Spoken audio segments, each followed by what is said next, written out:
For today's micro moment, we're going to open up some of my cabinet doors and look at the organization that I have and also over in my pantry that really helps with efficiency when I'm trying to do any cooking or baking. So first of all, this is my baking area. I have my KitchenAid right here and my food processor here. My cooktop is right here.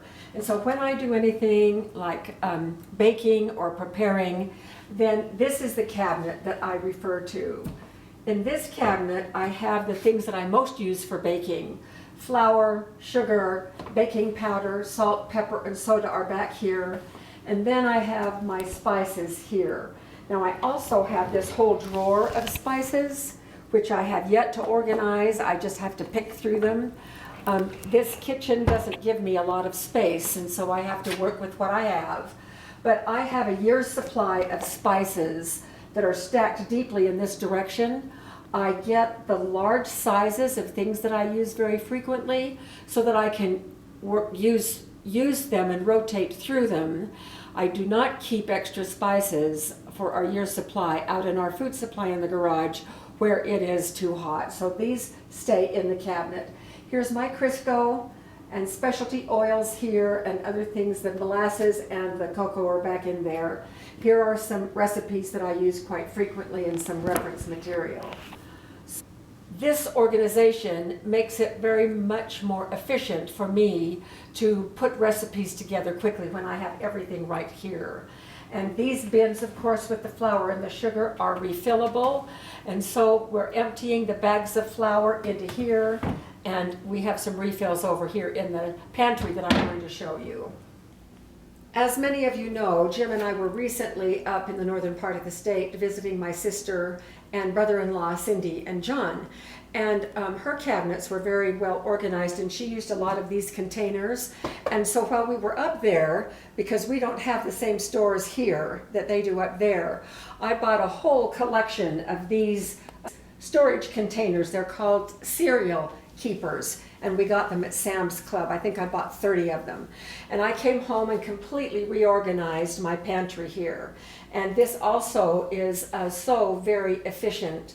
By putting the foods in those cereal keepers, I can see what the food is, and in some cases I need a little prompt about how to mix them, and so I put a little note to myself there. This is powdered milk, and I know now that 3 tablespoons equals 1 cup, and so I do that. And we have had trouble with mice getting in our house because we live on the edge of no place. And so they've been in here a couple of times. And so now with everything enclosed in plastic or metal containers or glass, it's going to be impossible for them to do much damage. So I'm grateful for that. Down in the corner, I have some cans in a rolling dispenser. The big buckets down here contain our food storage. This one is sugar, this one is King Arthur flour. We have some other ones back in there.